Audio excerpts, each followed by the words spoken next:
I think that termite is watching us. That ugly bear, you feathered freak, is nothing but a stupid geek.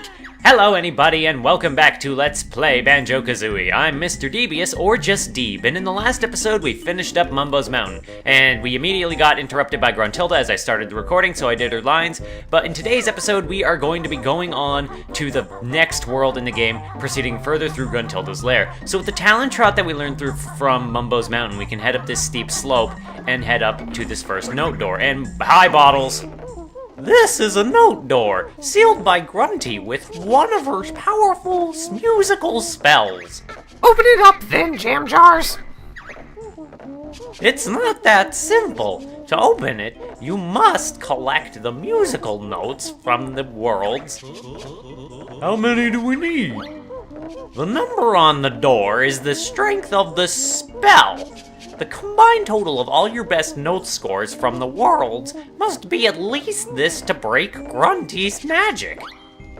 And I have all 100 from Mumbo's Mountain, so in order to proceed past the first world, you need to get at least 50 notes from there, and that's really easy to do. And then you have a celebratory dance because you just broke a magic spell in a kind of a situation that's a little bit contrived, but whatever. It's an excuse to grind. I didn't need to break that open, but I did, because I'm a bad person. That door was easy, you got past. Unfortunately, you're first and last.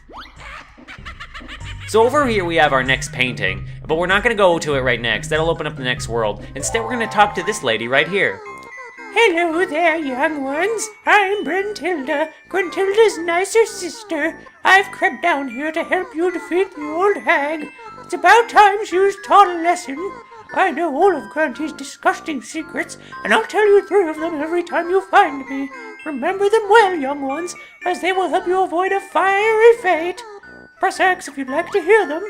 So this is Gruntilda, Gruntilda's sister, a very minor character, but she does tell you some important things that you'll need later.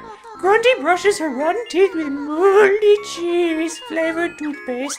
So the words that shake are the words that are important and that you need to remember. She also washes her hair with baked beans. Ew.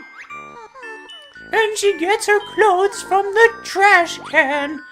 Whatever she tells you, it isn't. Actually, I think it's randomized between each playthrough what they say. This is a gruntling, and we just immediately took him out. We're gonna head down these stairs, but yeah, that's Gruntilda. I might only talk to her this once. I mean, on future run-ins with her, I will maybe just speed it up or something. Also, this is a magic cauldron. If you find 2 of them, you make a warp point throughout the entire lair. Now, I didn't say this in the last episode. Hey, Mumbo token.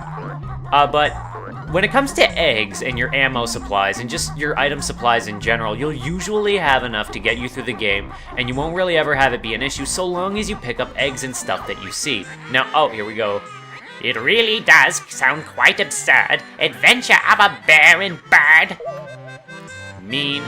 So here for this next painting, we only need 2 jiggies. So at only needing to remove pieces that you have already put down, move the right stick down. So this is basically, if you haven't finished the picture, it lets you take the pieces out, and I think they did that so you can't go to multiple portraits and accidentally lock yourself, or mess up your save file. But once the pieces are set, that's it, and the world is open. Treasure Trove Cove. The second world in the game, and for many people actually, their favorite world in the game. This is like one of the top levels in the game. Also, we can't go over there yet, but you can see there's another portrait over there. But yeah, Treasure Trove Cove, I think, is a much better first world than Mumbo's Mountain was. Not that Mumbo's Mountain was bad, just that it kind of throws a bit too much at you for it being the opening of the game. We're not going up there yet, but we are going in here real quickly. Again, Mumbo's Mountain, not bad, but it could be done better than it is. We're going to take out that guy, and we are going to open up another magic cauldron. And I think they all talk to you the first time you find them.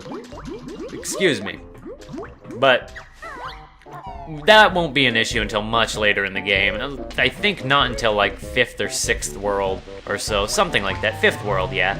Now, we're not going to go down that way. We're going to go down this way. You can usually tell where the worlds are in the game if there's like a little mouth that you have to go in. And of course, the music crossfades into a beach-themed accordion, And we got some cannon over there, and some ledges. And to enter this world, you have to throw yourself into the giant treasure chest. I like the portals to worlds, and as we enter, we will get a message from Bottles. Ahoy there! This be Treasure Trove Cove. There be 2 new moves for ye to find. I don't know why, but that always makes Bottles seem even more geeky that he would try and throw on this pirate thing. And also we have a new collectible, or a new thing. Wee, I'm a red feather. I help Kazooie fly when she knows how. And here we have a crab. I know how it was when we gored termites, but it's even worse when we gore them. So Treasure Trove Cove is a beautiful world, and I'm kind of getting ahead of myself. It's a big world, and it's much better than Mumbo's Mountain. I think because oh god, that's a shark. Snacker smells tasty dinner. Stay just there. That is Snacker. He is a shark, and he baits you. You will almost certainly run into this guy the first time coming in. Lovely. You are most certain to run into him your first time in this world right away, because they put a Jinjo right in the water, and I'm getting wrecked by Snacker. I need to get out of the water. So how do you get this Jinjo, you might ask? Well, you can fight Snacker if you poop eggs on him, but it's generally really hard. What you need to do is, as soon as you get in the water, you need to go for the Jinjo, but it's actually really hard, and if he does start pursuing you, it's best to just get out of there. But if you can hit him with enough eggs, you can actually knock him out and get a bunch of health. But I'm gonna get this Jinjo on this go. Ah, cheese and crackers. Just wait there. And we are getting away from the shark. Lovely. And that is Snacker. He is going to be an issue throughout the water. He prevents Treasure Trove Cove from really being a water level, and he is one of the signature characters of this world. We didn't see it so much in Mumbo's Mountain. I mean, we saw a little bit of it with Conga and Mumbo, but Mumbo's kind of a game-wide character. This is a mine. You don't want to go near him because then he'll make a face at you, and you don't want to get hit by a water mine. So generally when you come into, okay, where was I? Right, worlds have specific characters to them, and Mumbo's Mountain had Conga, and that was kind of whatever. But Treasure Trove Cove starts to introduce some really cool and fun characters. These are Yum-Yums. I think that's what those enemies are called. They're called Yum-Yums, and if they hit you, they will knock eggs, feathers out of you, and then try to eat them and take them away from you. You don't know this unless you actually get hit by them, so that's interesting, but they're generally not too big of an issue when you deal with them. Now these are Locked-Ups. They're very interesting enemies in that you have to backflip to get in. I think you can jump in and out, but you will hit the teeth and you will take damage. But you do need to go inside of them because they have some very nice things inside, like whether it be feathers or other things. Anyway, we're just gonna keep going around in a circle around Treasure Trove Cove, and this is another thing I like about Banjo-Kazooie. While its worlds are very open-ended and allow you to go in which direction you want, there is some sense of directionality if you choose to go like in a circle around the area, with usually one big centerpiece to mark it all off. Not that wall, that's not the centerpiece, but right there. Usually I try to end my run-throughs on the very middle of the level, whatever attraction is in the middle. Follow the clues if you're looking for gold. Now here we have a flight pad, and we can't use it again. This is a flying disc. Oh, it's a disc, I'm sorry. But you'll have to find my mole before you can use it. Get out of the water, because Snacker's coming, so yeah. The little thing with the arrows pointing clues to the Jiggy, because it is going to lead to a Jiggy, spoilers. It's much easier if you already learn how to fly, but I'm actually not going to learn how to fly in this episode, I think. I'll do it at the very end. Point is, you learn some very valuable moves in this world, and like I was saying, because you learn basic moves, this is our first Jiggy by the way, because you learn basic moves like Ground Pound and Talon Trot in Mumbo's Mountain, I like to think that Treasure Trove Cove is more of like your first real world where they just kind of throw you in and let you loose, whereas Mumbo's Mountain was a tutorial world basically. So I really like this world because it fixes the pacing with stuff that's given to you, and it gives you two of the most useful moves in the game, and some very fun moves. I mean, flying is a ton of fun, and we didn't hear it in the tutorials because I skipped the tutorials, but Kazooie would constantly go on about how she wants to learn how to fly, and Bottles would ignore her and say, that's later, that's not right now, and she would get annoyed, of course, because that's what Kazooie does. And we have a couple of Mumbo tokens in here. You want to pick up every Mumbo token you see. There are 105 in the game, and you only need 75, but I don't know. It just seems good to get them as you go. But if you don't get them on as you go, you don't have to worry too much about it so long as you don't willfully ignore them. Because when you do need the Mumbo tokens, they usually appear in much more vast quantities. Like, we'll see them throughout this world, but we're not going to see them as much as we will in a world that has Mumbo. And spoiler alert, there is no Mumbo in this world. We have another Mine who wants to eat us, and we have another disc here. That's the other new move we're going to learn in the world. This is Kazooie's Shock Dump disc. Oh, that went terribly.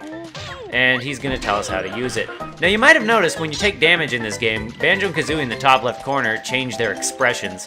The more health they have, the happier they are. With 5 units of health being their happiest, they open their mouths and they're like, yeah! And they're really happy. I mean, I would be too if I had full health. We're going to want to come down here, avoid that mine. And it's actually pretty close to the edge, or you have to get pretty close to it, so that's dangerous. But like I said, these X's are much easier to deal with if you get the flying pad first. And just as let you know, the flying tutorial is that molehill up on that ship. How did Bottles get up there anyway? Well, whatever. Maybe he's just sleeping in a pile of dirt he put on there. I don't know. Bottles is kind of weird. So you could have gone the opposite way that I decided to go and dealt with that guy down there first, but we're not going to go and deal with him just yet. I want to do this in the order that I've started because this is a logical way to do things, and I like it. Also, for the record, Treasure Trove Cove, probably going to take about 2 episodes. After Mumbo's Mountain, the levels get much longer. I mean, I was able to do Mumbo's Mountain in one go, but not so much this time around. Now, you might be wondering why I didn't just get the flying move first and then do this whole treasure hunt thing. Well, I'm already going in a circle around the island, so I may as well be getting these as I go. And since you do need to get these musical notes, I mean, it doesn't really matter whether or not you get the flying pad, because you're going to be going down those paths anyway. So we come to the end here, and I'm not going to get those notes just yet. I'll get those in a bit, and we're going to learn a new move. From Bottles! You'll reach new heights with my shock jump spring. Does Kazooie do it? My legs are tired. Banjo, shut up. Don't worry, the turkey does all the work. Simply stand on a shock jump disc, then press and hold A. Your energy is a little low. I'll fill it up for you. That's another nice thing about Bottles, is if you go to his tutorials and you aren't full on health, he'll fill it up for you because he's a nice guy. Banjo-Tooie does this too, and that's nice. Although there are a lot more moves in Banjo-Tooie, they're not as useful as the ones in this game or as multi-use, if that makes much sense. I'm not sure if it does, but anyway, we're just gonna be jumping around this area because there's a lot to jump on. Also, did I miss something over here? No, I didn't. I don't think so. Yeah, I already hit the X. Sorry about that. So I'm gonna jump and start heading over this way, and I'm gonna get that Jinjo over there. Because I swear to God, you could also do this little area first if you just got the flight ability first. You could just fly past most of this stuff, but I elected, of course, to get the spring jump before I got the flight pad, because I'm going to try and do things that the game intended, although the game does give you a good amount of leeway about how you go about certain things. Like, you could fly and do most of this, but it's nice to do the spring jump. It's a very satisfying move to do, and poor Kazooie gets all of the work.